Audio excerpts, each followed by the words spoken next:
Assalamualaikum warahmatullahi wabarakatuh. Apa kabar semuanya sobat dimanapun Anda berada. Kita ketemu lagi di channel Jumpa Hamzah.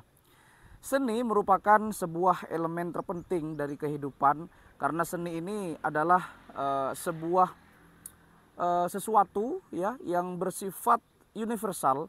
Karena hampir di semua bidang atau di semua segi kehidupan itu pasti ada seninya.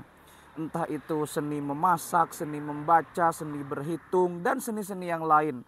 Apalagi seni menggambar dan seni menyanyi ya. Tentunya sudah tidak asing lagi dengan kehidupan kita sebagai makhluk yang berperadaban. Termasuk dalam hal ini adalah seni bela diri.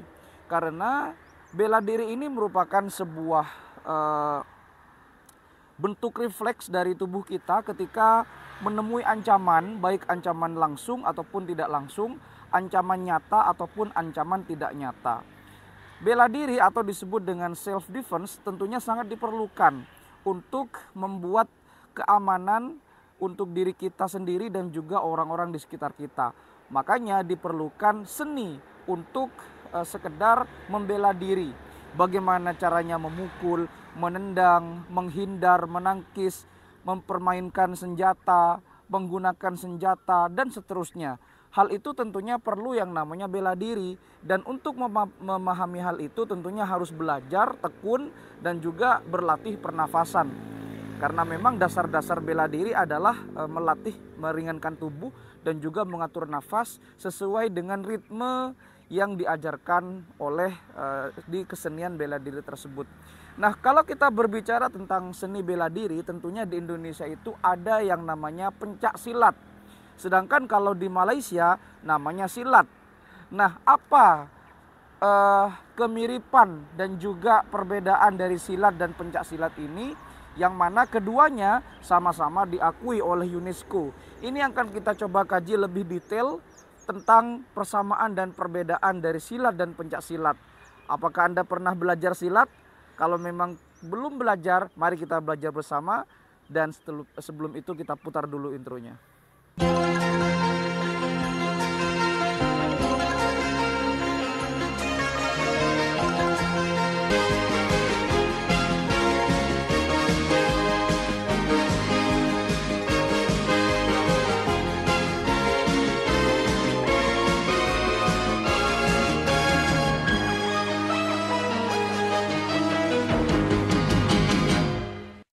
Ada banyak sekali seni bela diri yang ada di dunia ini. Termasuk diantaranya adalah silat, kemudian pencak silat, taekwondo, muay thai, bahkan termasuk boxing. Semuanya itu merupakan sebuah bela diri atau seni bela diri yang ditujukan untuk membela diri dari serangan-serangan musuh. Baik itu serangan langsung ataupun tidak langsung. Kesemuanya itu tentunya memiliki teknik dan juga tujuan yang berbeda-beda. Walaupun sebetulnya tujuannya adalah sama, yaitu untuk melindungi diri. Tetapi memang di berbagai daerah tentunya banyak sekali perkembangan seni bela diri ini. Ya, ada Tai Chi kalau di Cina, ada Kung Fu, ada juga Wing Chun dan seterusnya. Nah, kita akan mengerucut kepada salah satu seni bela diri yang ada di Indonesia dan di negara tetangga kita, yaitu Malaysia. Dimana kalau di Indonesia kita mengenal yang namanya pencak silat. Sedangkan kalau di Malaysia kita mengenal silat begitu. Karena banyak sekali ya saat ini artis-artis Indonesia yang sudah go internasional untuk memproklamirkan atau untuk mengenalkan pencak silat ke dunia internasional. Ada Uko Uwais, ada Yayan Ruhian dan seterusnya. Nah, kita mulai dari pencak silat terlebih dahulu. Nah, pencak silat itu berasal dari dua suku kata atau dua kata ya. Yang pertama ada pencak dan juga ada silat. Apa sebetulnya makna dua kata ini? Pencak itu berarti adalah gerak dasar bela diri yang memiliki aturan. Jadi pencak itu adalah gerak dasar atau kuda-kuda. Kuda-kuda bela diri yang memiliki aturan-aturan. Ya, aturannya bisa aturan cepat, aturan lambat dan seterusnya, bergantung situasi dan kondisinya. Sedangkan silat secara harfiah berarti gerakan bela diri yang bersumber dari rohani.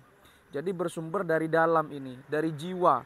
Karena Kalau ini digabungkan, pencak dan silat, maka akan bermakna sebuah pertahanan bela diri yang memiliki gerakan-gerakan khusus, kemudian diikuti dengan gerakan jiwa. Begitulah kira-kira kalau pencak silat diartikan secara istilah. Jadi seperti itu ya, asal kata dari pencak dan silat. Kemudian kalau silat, apa yang dimaksud dengan silat ini? Apa bedanya? Silat itu berarti bersifat bela diri kalau di Malaysia. Ya ini hanya di Malaysia, tadi di Indonesia. Sedangkan pencak silat itu lebih kepada keseniannya yang bersumber dari gerakan-gerakan yang memiliki aturan. Kemudian ada jiwa di situ, ada peranan jiwa, ada peranan internal di situ. Jadi ketika orang melakukan sebuah gerakan pencak silat, diharapkan mereka mampu mengontrol, tidak hanya mampu mengontrol badan, tetapi juga mereka mengontrol hawa nafsu, mengontrol amarah, mengontrol jiwa, agar bisa lebih tenang, bisa lebih bijaksana, dan tentunya lebih bisa menghadapi situasi, bukan hanya situasi eksternalnya saja, tetapi situasi internalnya juga.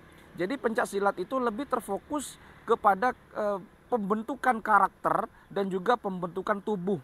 Jadi ada kesehatan tubuh dan ada kesehatan psikis. Begitu filosofi dari pencak silat. Sedangkan kalau silat ini itu lebih terfokus kepada gerakan-gerakan saja, ya, gerakan-gerakan bela dirinya. Kemudian kalau rohaninya dia tidak sebanyak pencak silat begitu. Nah, jadi seperti itulah. Nah, bagaimana UNESCO bisa membedakan antara silat dan pencak silat ini? Karena memang sama-sama diakui oleh UNESCO sebagai intangible heritage atau warisan budaya tak benda. Kebetulan silat dan juga pencak silat ini sama-sama cabang olahraga yang tentunya diperebutkan ya di beberapa olimpiade dan juga seni-seni yang lain ya. Nah, menariknya lagi, antara silat dan pencak silat ini sama-sama diakui oleh UNESCO sekitar tahun 2019 kemarin. Jadi baru sekitar 4 tahunan begitu ya. 5 tahun jalan, 4 tahun jalan ya, masih seumuran jagung. Nah, bagaimana UNESCO membedakan antara silat dan pencak silat ini? Jadi begini, di awal video tadi sudah dijelaskan bahwa silat dan pencak silat itu berasal dari dua kata yang berbeda. Dimana kalau di Indonesia ada pencak dan ada silat. Sedangkan kalau silat itu hanya ada di beberapa negara saja. Ada Malaysia dan juga ada di Thailand juga sebetulnya mengenal silat. Tapi kalau di Indonesia itu lebih kepada pencak silat. Nah, bagaimana UNESCO membedakannya? Jadi begini, pencak silat itu, kita mulai dari pencak silat secara detail ya, secara lebih detail. Pencak silat itu ada beberapa aspek yang tidak dimiliki oleh silat. Pertama, aspek mental. Jadi orang yang belajar pencak silat itu mentalnya harus kuat. Bukan hanya fisik, tetapi mental. Karena orang belajar pencak silat itu biasanya akan diberikan beberapa ujian ya dari gurunya kepada muridnya begitu, untuk melakukan hal-hal yang tentunya untuk melatih ya bagaimana kesehatan mentalnya diuji, fisiknya juga diuji. Karena kalau kita melihat orang yang belajar pencak silat itu bukan hanya bulanan tapi bisa tahunan untuk menjadi seorang yang lebih bijaksana dan dewasa secara mental dan fisik. Kemudian ada spiritual. Ya, ini yang paling penting. Ya, hubungan antara Tuhan dan manusia atau makhluk hidup itu diajarkan di pencak silat. Sehingga orang yang belajar pencak silat yang sebetulnya, yang sebenarnya pada hakikatnya adalah mereka belajar mendekatkan diri dan meningkatkan kecerdasan spiritualitasnya, bukan hanya kecerdasan kinestetik atau gerakan. Kemudian pertahanan diri ini sudah jelas, atau self defense, di mana pertahanan diri itu merupakan sebuah refleks yang sebetulnya sudah menjadi naluriah ya daripada makhluk hidup, apalagi manusia yang makhluk berperadaban. Jadi gerak refleks itu diajarkan, ada seninya, bagaimana seni memukul, menghindar, menendang, menggunakan senjata, menangkis senjata, berakrobat dan seterusnya. Ada seninya di situ. Kemudian ada artistik atau keindahan. Ya, di pencak silat itu ada keindahan juga yang diajarkan atau disisipkan di situ. Anda bisa melihat ketika ada orang yang memainkan senjata, misalkan celurit atau keris, Di situ kan ada nilai-nilai keindahan ya, tidak hanya begini yang kaku itu. Sehingga kalau kita melihat gerakan silat, seolah-olah mereka luas begitu, menggunakan toya, menggunakan senjata-senjata yang lain dan sejenisnya. Karena keindahan itu merupakan sebuah unsur yang tentunya tidak bisa dipisahkan dari sebuah pencaksilat.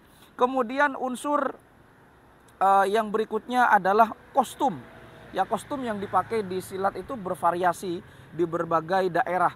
Semakin kostumnya unik, biasanya gerakannya juga semakin lincah dan juga atraktif. Dan yang berikutnya adalah jenis gerakan dan senjata. Jadi gerakan yang ada di silat mungkin barangkali lebih mengacu kepada kuda-kuda yang dipakai. Ya, karena sebetulnya ini merupakan sebuah improvement atau pengembangan dari berbagai macam daerah di Indonesia atau di Nusantara ya.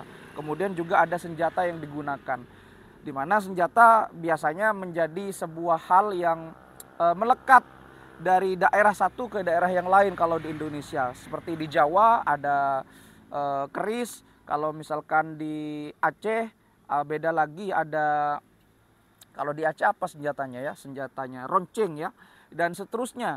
Biasanya itu dikombinasikan dengan gerakan-gerakan yang ada di pencaksilat. Seperti itulah beberapa aspek yang dimiliki oleh pencaksilat. Nah, begitu cara UNESCO membedakan antara pencaksilat dan juga silat. Kemudian kalau di silat itu, ya silat itu hanya ada beberapa saja, hanya ada 3 di silat di Malaysia itu. Yang pertama tentunya adalah gerakan. Ya, gerakan ya sebetulnya sama dengan silat karena pada dasarnya mereka adalah self defense atau pertahanan diri. Kemudian yang kedua, silat itu pernafasan ya, pernafasan. Ya memang di pencaksilat juga ada pernafasan, tapi di silat itu lebih kepada fisik ya, bagaimana fisik kita mampu untuk meringankan tubuh atau setidaknya memperkuat diri, melatih otot, membentuk otot, membakar lemak dan seterusnya. Kemudian unsur yang berikutnya adalah senjata. Ya, senjata yang digunakan oleh orang-orang Melayu begitu. Nah, kemudian kalau kita membahas tentang silat ya atau pencaksilat, silat itu lebih terkenal di daerah Sumatera Barat begitu. Sedangkan kalau pencaksilat itu lebih terkenal atau lebih dikenal di Jawa begitu ya, di Pulau Jawa. Dan silat itu kalau kita melihat dari segi sejarah, maka silat itu bisa ditemui ya, bisa dilacak di Semenanjung Melayu itu di sekitar abad kedua Masehi ketika zaman kerajaan Langkasuka begitu. Jadi sekitar abad kedua Masehi. Silakan Anda bisa cek di beberapa sumber kerajaan Langkasuka itu kerajaan apa. Yang jelas itu adalah kerajaan Hindu-Buddha ya, yang berpusat awalnya di Thailand kemudian berpusat di Semenanjung Malaya. Nah, bagaimana dengan asal-muasal pencaksilat dari segi sejarah atau dari segi historis? Pencaksilat itu konon menurut beberapa peneliti sejarah berasal dari kerajaan Kahuripan yang dipimpin oleh Prabu Airlangga begitu. Sekitar mungkin abad ke-8 ya kalau nggak salah. Dan arti dari pencaksilat di kerajaan Kahuripan itu disebut dengan Hokhik. Hokhik gitu. Apa arti dari Hokhik? Hokhik itu adalah maju selangkah dan pukul begitu. Tetapi memang ada beberapa kendala kenapa kita sulit melacak asal muasal pencaksilat dari segi sejarah ya. Karena pada masa itu hanya dituturkan dari tradisi lisan saja pencaksilat itu. Di kepemimpinan Raja Airlangga di kerajaan Kahuripan itu pencaksilat hanya dituturkan dari lisan ke lisan dan langsung dipelajari. Sedangkan baru di abad ke-14 baru ada catatan sejarah tentang pencaksilat di Pulau Jawa, khususnya di Nusantara. Sehingga kita sulit melacak. Tetapi memang kalau kita melihat dari segi historis dan sejarahnya, memang pencaksilat dan juga silat ini mungkin lahirnya itu berdekatan ya, berdekatan. Karena memang kawasan Asia Tenggara juga, dan dulu kan di Indonesia juga ada kerajaan Sriwijaya. Kerajaan-kerajaan Hindu-Buddha yang sangat besar begitu. Barangkali ada pertukaran budaya, pertukaran gerakan pencaksilat dan seterusnya, sehingga jadilah pencaksilat dan silat.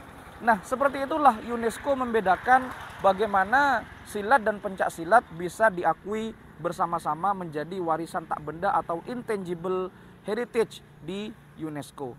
Mudah-mudahan Anda yang sedang belajar silat ya tidak untuk dipamerkan tetapi untuk dipertahankan, hanya untuk di keadaan-keadaan yang sangat mendesak, keadaan genting, dan tentunya bukan untuk dipamerkan, untuk disombongkan. Pencak silat itu ingat tujuan utamanya adalah mental, kemudian spiritualitas. Karena kecerdasan kinestetik saja tidak cukup, butuh kematangan mental, kematangan rohani, dan juga kedekatan kita dengan Sang Pencipta yang sudah menciptakan kita, yang tentunya sudah meridhoi untuk melakukan gerakan-gerakan silat untuk membela diri. Yang terpenting dari silat dan pencak silat adalah melindungi diri dari musuh, melindungi diri dari hawa nafsu yang tentunya bisa menggoda kapan saja. Terima kasih sudah menyimak, mudah-mudahan bisa menambah informasi dan referensi Anda. Kalau misalkan ada kata-kata salah ataupun ada referensi yang kurang lengkap, silahkan dikoreksi di kolom komentar. Sampai jumpa di video berikutnya. Wassalamualaikum warahmatullahi wabarakatuh.